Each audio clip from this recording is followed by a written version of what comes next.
Ողջույն բոլորին, ուրախ եմ ձեզ ողջունել իմ ալիքում եւ ինչպես տեսաք, այսօր պատրաստելու ենք ուզբեկական խոհանոցից շատ համեղ եւ խրթխրթան սամսաներ։ Սկսենք պատրաստելը, կկիսվեմ ձեզ հետ իմ պատրաստման եղանակով։ Իսկ եթե դեռ մինչև հիմա բաժանորդագրված չես իմ ալիքին, բաժանորդագրվիր եւ անցնենք առաջ։ Առաջին հերթին պատրաստենք խմորը։ Վերցնում ենք սենյակային ջերմաստիճանի ջուր, ավելացնում ենք աղ, կոտրում ենք 1 ձուն, բաղադրիչների ճշգրիտ քանակությունը կգտնեք տեսանյութի ներքևում։ Այս ամենը լավ խառնում ենք եւ մաղով անցկացնում ենք ալյուրը։ 1-2 րոպե խառնելուց հետո ավելացնում ենք ալյուրի մնացած մասը եւ արդեն աշխատանքը խմորի հետ շարունակում ենք սեղանին։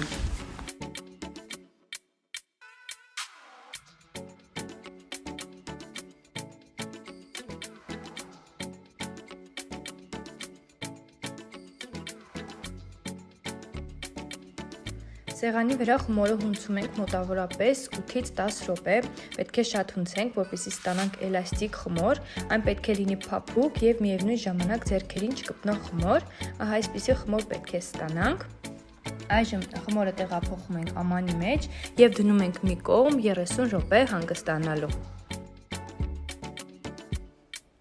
30 րոպե հետո վերցնում ենք խմորը եւ բաժանում ենք 3 մասի։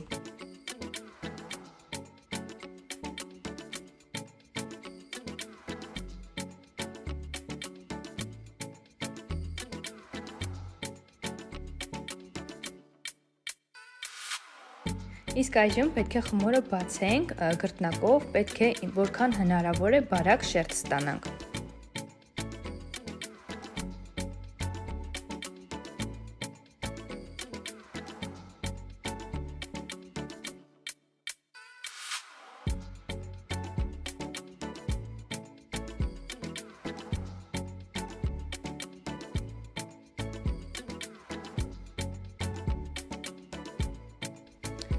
Եվ ահա այսպես շատ հեշտորեն խմորը բացվեց, քանի որ այն շատ էլաստիկ է, ընդհանրապես խնդիր չառաջացավ, չպատրվեց, տեսեք որքան բարակ շերտ ենք ստացել։ Այս շերտը թողնում ենք սեղանին, մեկ այլ տեղ բացում ենք երկրորդ շերտը, իսկ այս շերտի վրա բարակ շերտով քսում ենք փափուկ կամ հալեցրած կարագ։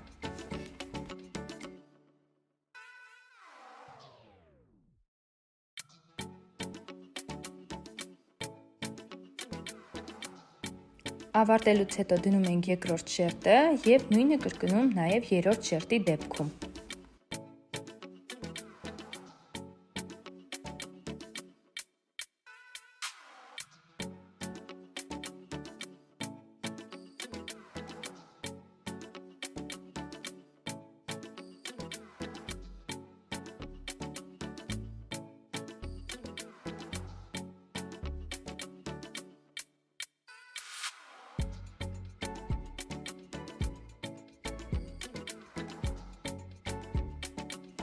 Երրորդ շերտի վրա նույնպես քսում ենք կարագը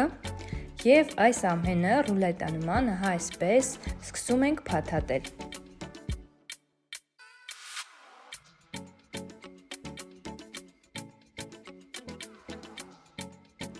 Ռուլետը փաթաթելուց հետո այն բաժանում ենք 15 մասի։ Ստանալու ենք 15 հատ համեղ սամսաներ։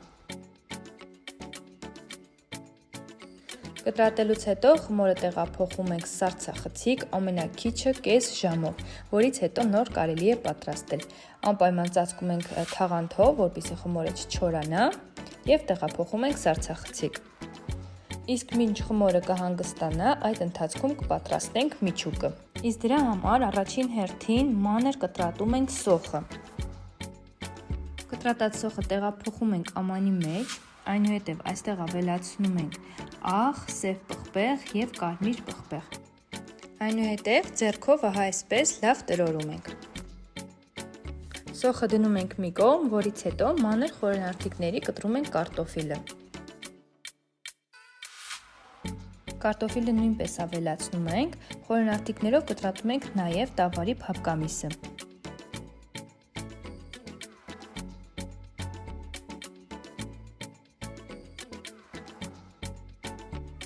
Միսը ավելացնելուց հետո համեմում ենք աղով եւ սև պղպեղով,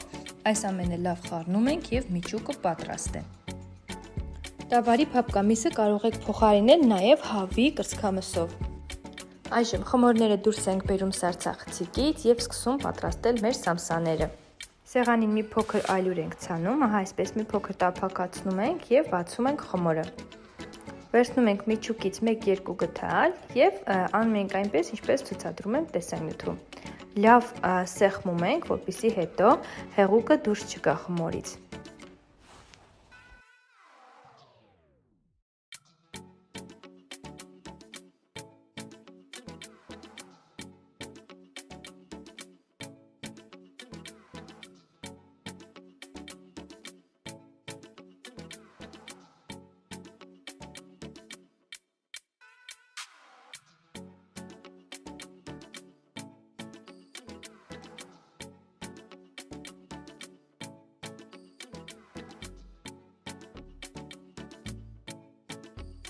Այս ընթացքում ջեռոցը միացնում եւ տաքացնում ենք 180 աստիճան։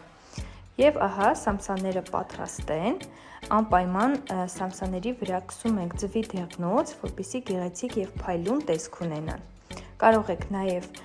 մի փոքր քունջուտ ցանել, կարող եք եւ ոչ, ըստ ցանկության։ Տեղափոխում ենք սամսաները ջեռոց եւ թխում ենք այնքան, մինչեւ ստանան գեղեցիկ ոսկեգույն երանգ։ Եվ ահա տեսեք ինչքան հրաշալի տեսք ունեն, իսկ բույրը տարածվել է ամբողջ խոհանոցով մեկ, շատ անուշ բույր ունի եւ շատ ախորժալի է, սիրելի հետևորդներ։ Ահա տեսեք բոլորը ինձ մոտ արդեն պատրաստ են, գեղեցիկ կարմրել են, կարող ենք համտեսել։ Դին սիրելի հետևորդներ, տեսակ, որ պատրաստման եղանակը բավականին հեշտ է եւ մատչելի, դժվար ոչինչ չկար, ցանկության դեպքում յուրաքանչյուր ուտեստ կարելի է պատրաստել, իսկ այսօր ստացանք այսպիսի գեղեցիկ եւ ախորժելի սամսաներ, եթե դեռ չեք պատրաստել, խորհուրդ կտամ պատրաստեք, վստահ եմ, որ դրանից հետո շատ հաճախակի եք պատրաստելու, իսկ եթե հավանեցիք իմ պատրաստած տեսանյութը, սեղմեք լայք, բաժանորդագրվեք իմ ալիքին, սեղմեք նաեւ զանգակի կոճակը, որպեսզի բաց չթողնեք նոր տեսանյութերը դիտելու հնարավորությունը, կհանդիպենք հաջորդ նոր տեսանյութում։